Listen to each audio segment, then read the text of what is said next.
from the NewsChannel 5 network, this is SportsLine.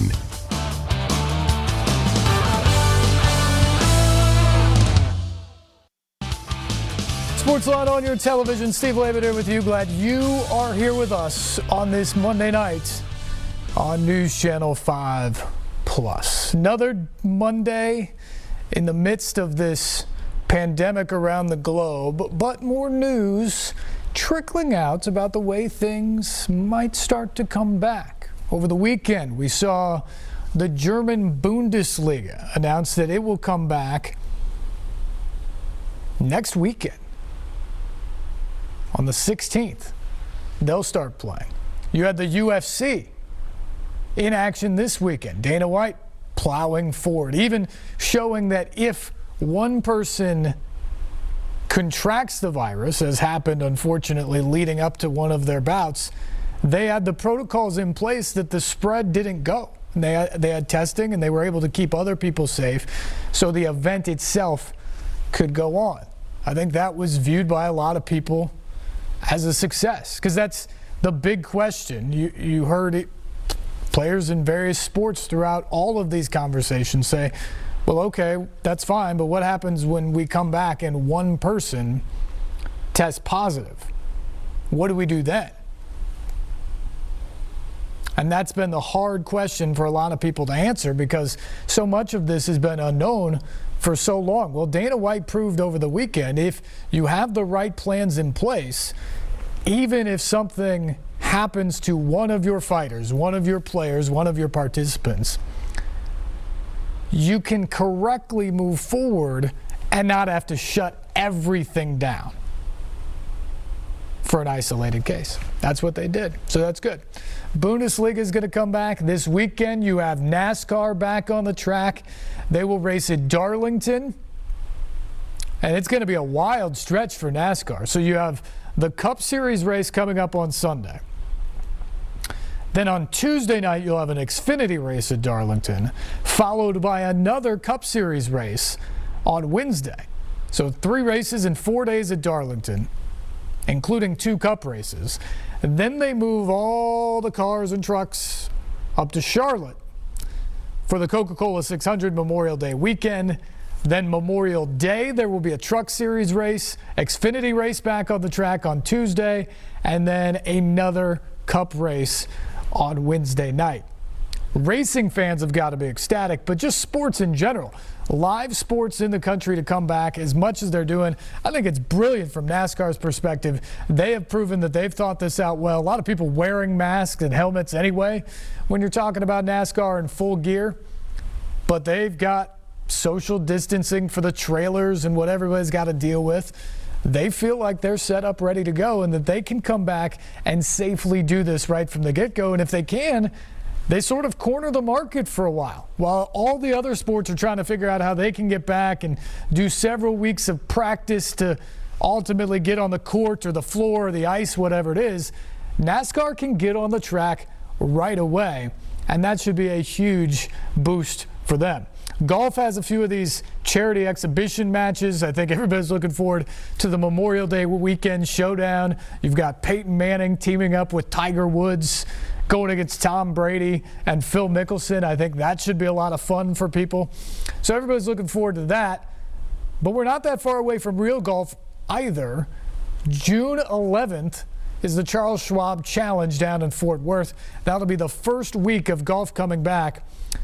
And whether we get to the point where the galleries can come back to the courses and exist later on in the summer or not, golf is a sport that can be played during this time. And the PGA Tour looks very much like it's ready to plow ahead once it gets back on the course and to play through the summer, play its key events as much as humanly possible and give us something to watch in that regard. So sports are definitely coming back. We're now waiting on the leagues to get their full plans out there. Today, the Premier League got the okay from the government of England that they can play in June. Sounds like June 8th is the target date for them to come back and have their first match day. We saw here last week both Major League Soccer and the NBA opened up their team facilities where they could to allow individual players to come back in and work out, get in individual workouts in the facility. They're not having to improvise at home or sneak into a gym somewhere in the community. They're able to actually get into the team facilities now. Proper social distancing, a lot of precautions taken, but they're able to get in and get some work done, which will allow, when more people can get in, for guys to get back into the groove more quickly. And the goal in both of those leagues is that you expand to some group works here before long, and then into practice before you can actually get back to playing games. Waiting on the NHL to see what they're going to do. They obviously would love to open their facilities sooner rather than later, get in some guys doing some group work, and then ultimately practice before they would resume. And today we get word from Major League Baseball that the owners today approved a plan for an 82-game season that will start in early July, likely July 4th weekend. The 4th itself is a Saturday, so I assume they would probably start the season either on Thursday or Friday. But you would have baseball back by the 4th of July. How American is that? It'll be interesting how that is received. And coming up on the program tonight, we will have Adam Nuse, the general manager from the Nashville Sounds, on the program. We'll talk to Adam about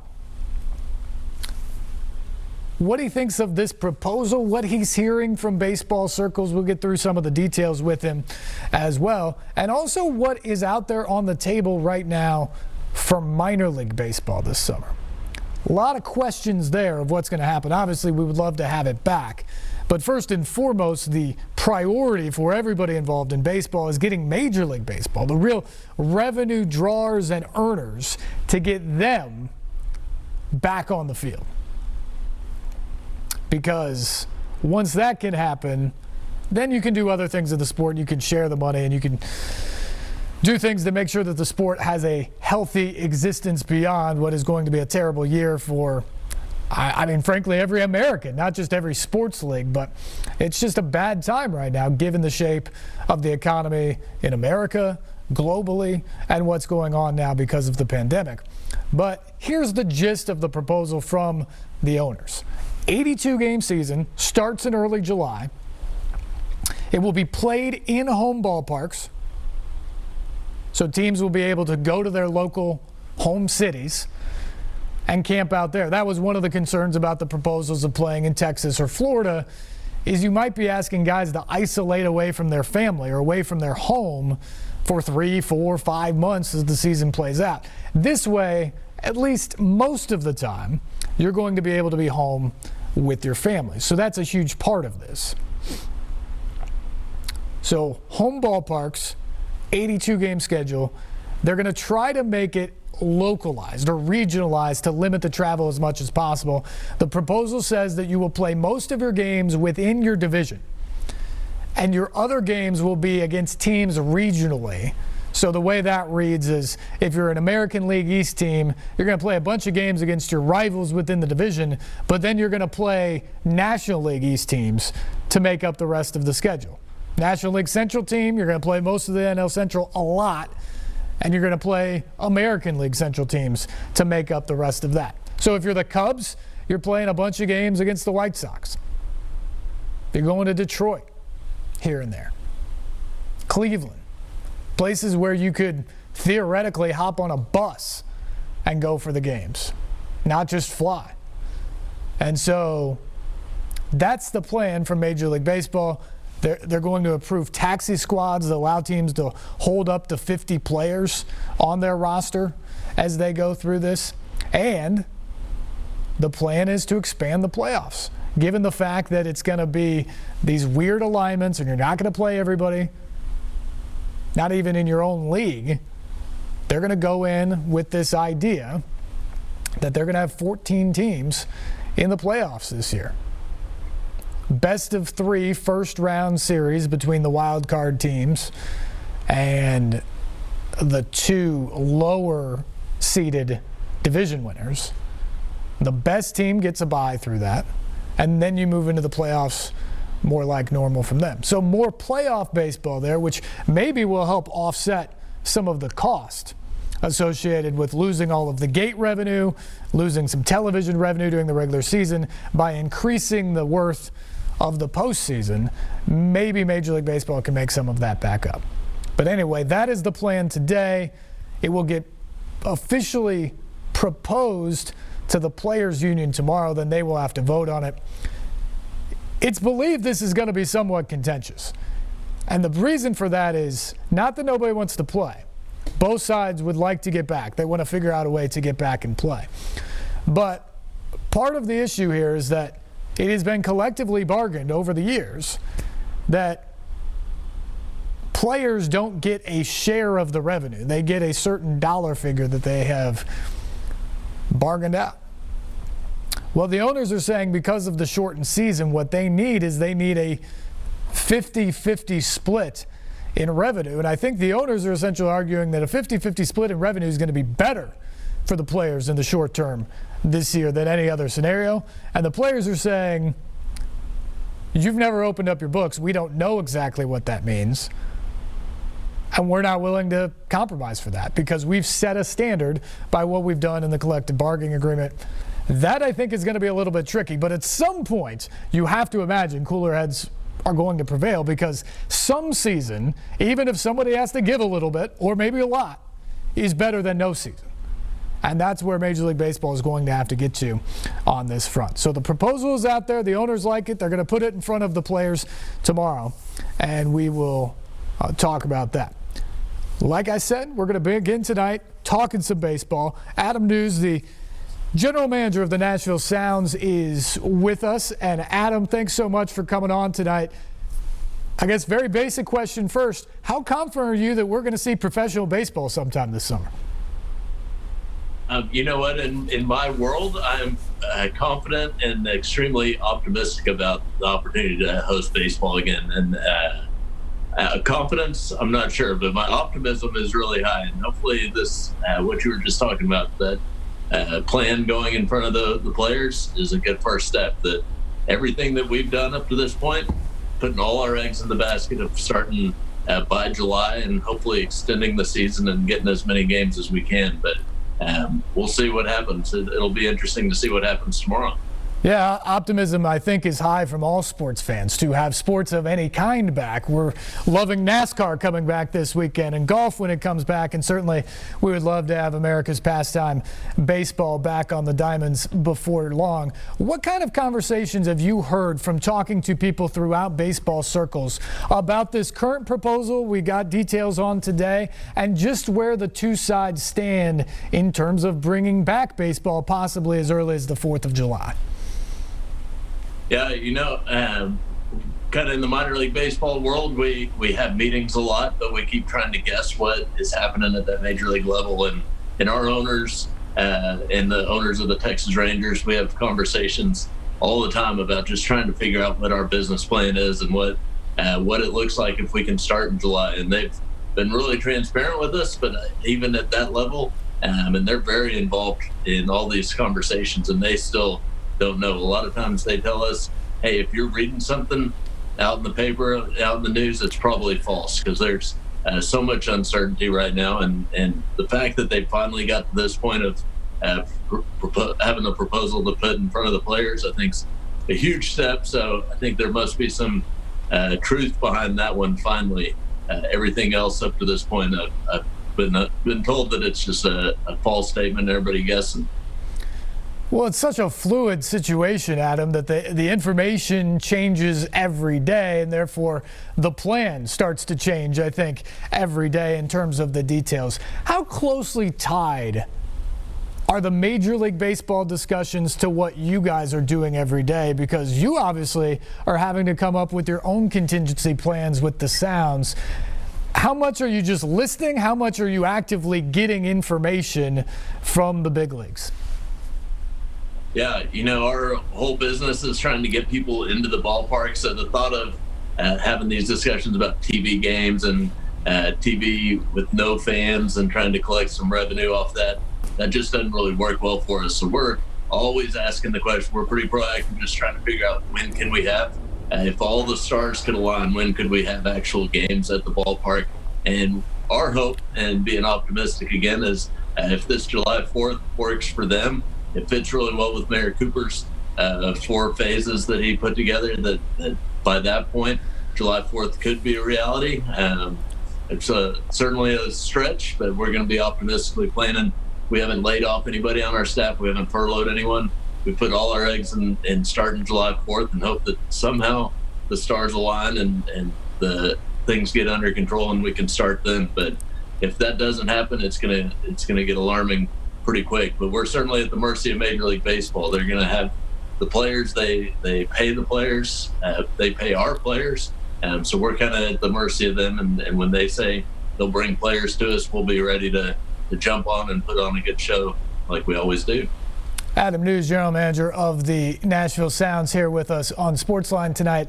Adam, when you look out there at the landscape and any discussions at the minor league level, obviously people are worried about travel. Obviously they're worried about certain markets. It seems like states like California and New York may be much further behind in a process of opening up as a place like Nashville or other states that we've seen that have had better success so far. Do you see a scenario in which AAA baseball, minor league baseball can play this summer without having the country completely open? Yeah, I think that's the big challenge that's going to be facing it. And you look, there's 30 different ballparks in 26 different cities, I think 16 or 17 different states. So just like Nashville, Governor Lee came out with one plan, and then the mayor has his own plan. So you start looking at all these different markets across all Major League Baseball alone. They got a mayor and a governor that they got to get on board with whatever this plan is, and then you expand it out to just AAA if that's what it is. If it's going to be 50 players, you got to start getting those mayors and governors on board with that too, and we would make up 160 teams. So that it gets complicated really quick if you start trying to get all of minor league baseball and Major League Baseball on the same page, just from a government standpoint. But I'm happy that we're in Nashville and in a city that's being pretty proactive to get back open as soon as possible. So again, we have an opportunity to be optimistic that we can raise our hand and say, hey, we're ready to play. We got the best ballpark out of any minor league team in the country. So we can be ready. We put a brand new field in, grass in this last off season. So we hope that it gets to be used and we'll use it any way we can.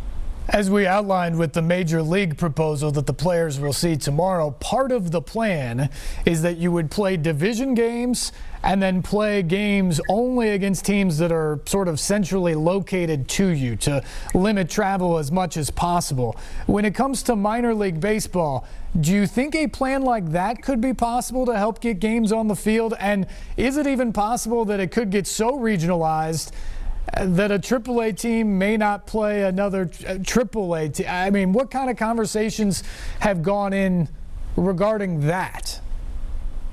Yeah, it's another complicated one, but we've got all the way to the point that we have Louisville a couple hours from us and Memphis a couple hours from us. And if we have to play those two teams and drive back and forth and just play them over and over again, we just want to bring a great baseball back to the ballpark and get people that great quality of life back to Nashville the best we can. So if we have to play the Louisville Bats, who we don't play at all right now, they're in a different league, but if we have to come up with a way to play Louisville and Memphis over and over again, we would certainly do it. I think you look across all of minor league baseball, we would all give up that opportunity to just have games, and even if it's against the same team over and over again, that's kind of the cards we're dealt, but we'd take that over no baseball any day. Yeah, no, I think everybody would take that. Adam Nuse with us, the general manager of the Nashville Sounds. First Horizon Park, obviously, as you mentioned, is one of the crown jewels of minor league baseball parks around the country. And as you also mentioned, so much of minor league baseball is built around the fan experience and bringing people out to the ballpark. Part of the major league plan, at least initially, is that there probably would not be fans there, but they can get by because of the television deals. Can minor league baseball exist this summer, or would it be prudent to exist if fans aren't there? Yeah, that's kind of the battle that our owner and I have a lot of conversations about, is would we be willing to do that? It'd be a huge money loss. We couldn't, it just doesn't make sense from a business standpoint, but from a fan standpoint, if we can show our ballpark and have players on the field and give them, we might cut a deal with the local TV station that's not going to make us a lot of money, but it could bring baseball and bring some normalcy back to some folks in Nashville and our fans. That we'd be open to it if there's a handful of games, but I just don't see any business model and anyone that would get behind really doing that. Just the travel costs to try to ship 30 guys to a different city and stay and get back, it gets expensive in a hurry. So probably our whole business model is getting fans in the ballpark, and that's probably what we're going to be faced with, is until that can happen, it's going to be a tough hill to climb. So assuming that has to be part of the deal, that some people can come into the ballpark,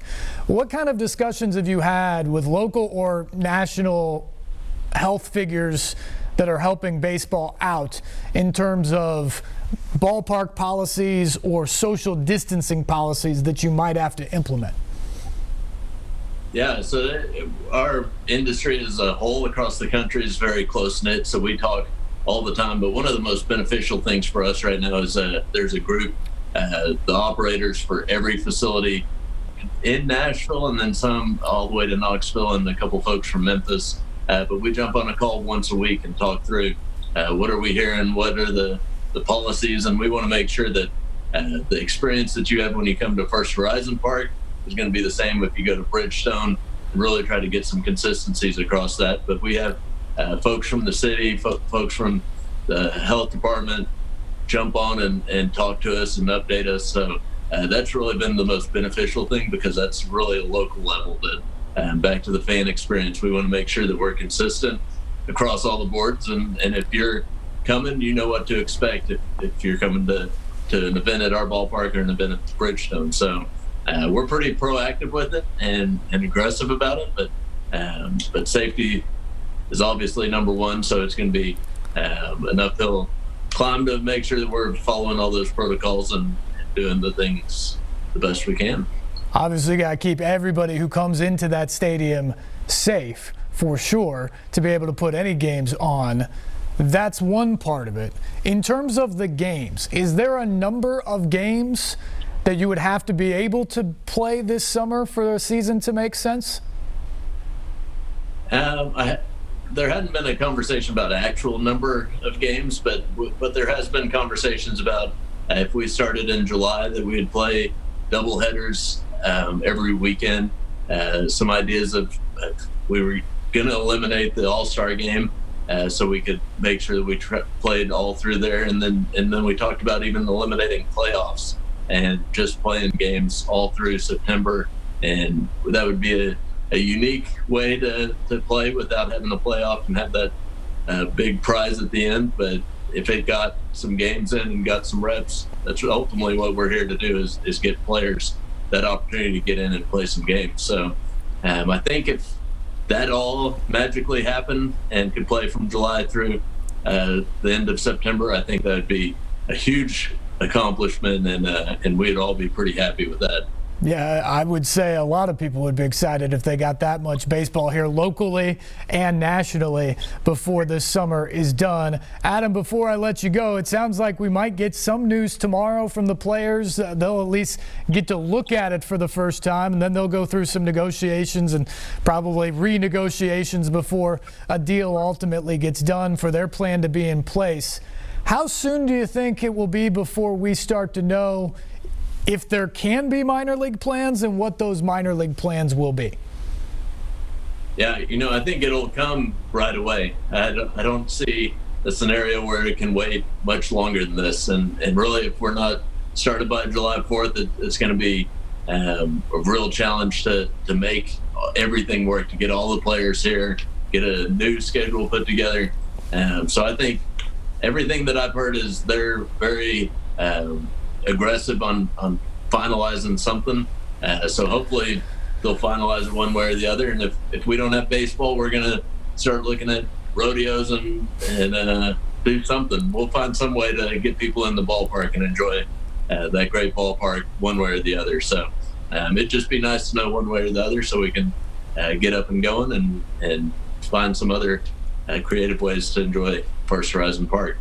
All right, before I truly let you go, I want to steer this a little bit differently based off of what you just said there. In terms of minor league baseball as a business model, where would the Nashville Sounds, where would minor league teams all over the country be if, sadly, the season doesn't happen and was completely canceled this summer? What would that do to you financially?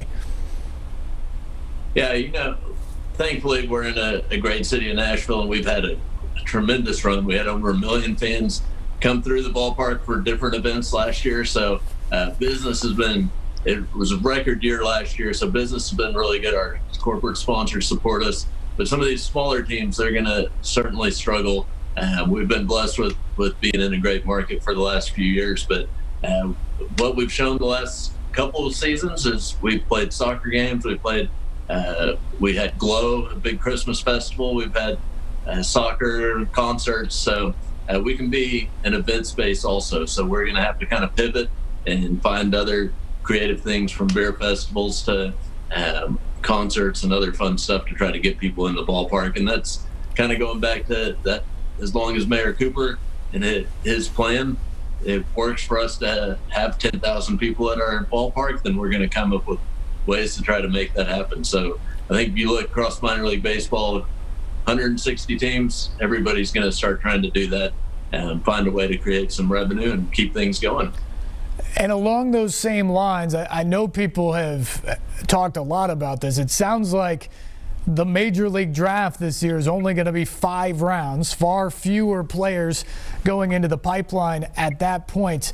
Have there been discussions behind the scenes, especially given the uncertainty of the financial future of some of those clubs you mentioned, that minor league baseball could shrink going into 2021 or 2022?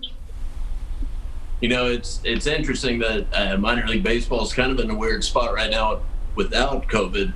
We're in negotiations of having a 20-year agreement expire with Major League Baseball. So we've been renegotiating that for the last 2, probably longer years, and trying to figure out what minor league baseball, what that agreement is. And it looks like right now, it looks like they're going to shrink minor league baseball 42 teams. So what was 160 teams will drop down to about 120. They're going to drop 42, add 2, and so minor league baseball is going to be changing anyway. But as far as players, the major league teams pay the players. So I think the number of players coming through doesn't really affect us as much. But the draft is certainly interesting. That only having 5 rounds, feel bad for that guy that's getting drafted in the 6th round. He's not getting nearly, that would have gotten drafted in the 6th round. He's not getting nearly the money that he could have without all this. So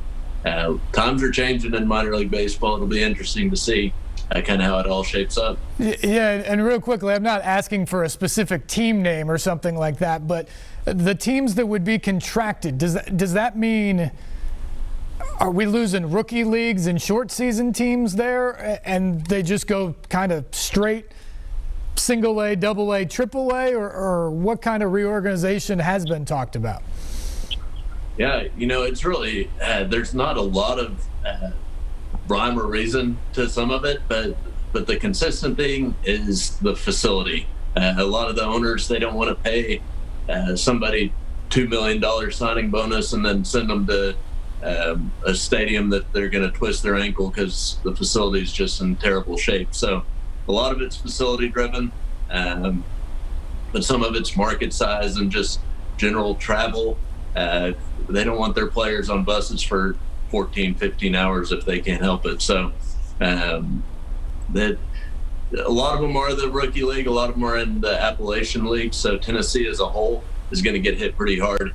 I think a lot of those teams in the Appy League are on that short list to go. So, but as far as Nashville goes, we're in great shape, and we probably won't see much impact here in Nashville.